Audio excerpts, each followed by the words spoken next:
اتعلم التعبيرات العامية المصرية من خلال حوار بسيط. Learn Egyptian Arabic expression through a simple dialogue. يلا بينا نشوف. Let's see. كريم. سارة، ازيك يا سارة؟ من زمان ما شفتكيش. How are you, Sarah? Long time no see. ازيك يا كريم؟ والله الشغل مخليني مش لاحقة على حاجة. Hi كريم. Honestly, work's been keeping me super busy. طب ما تيجي نقعد يوم كده نفصل شوية. Why don't we hang out one day to just relax? والنعمة فكرة حلوة. محتاجة أروق دماغي فعلا. Honestly, great idea. I really need to clear my head. خلاص، يبقى الخميس الجاي. Alright, next Thursday then. اتفقنا. ديل. ودلوقتي هنشرح التعبيرات العامية المستخدمة. ازيك يا سارة؟ How are you, سارة؟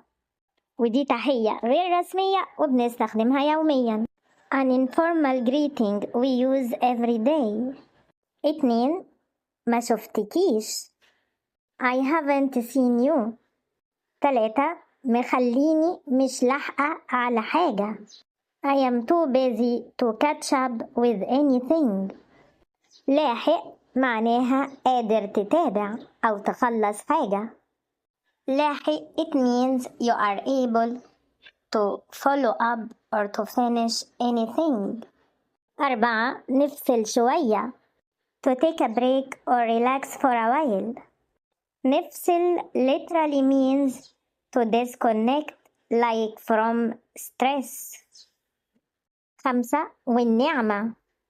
Expression for confirming like saying seriously, honestly. 6. أروق دماغي. Clear my mind or relax. أروق make something calmer or more peaceful. وفي نهاية الفيديو بطلب منكم تجربوا إنكم تستخدموا التعبيرات دي مع أصحابكم المصريين وهتشوفوا رد فعلهم. Try using these expressions with your Egyptian friends. You will surprise them.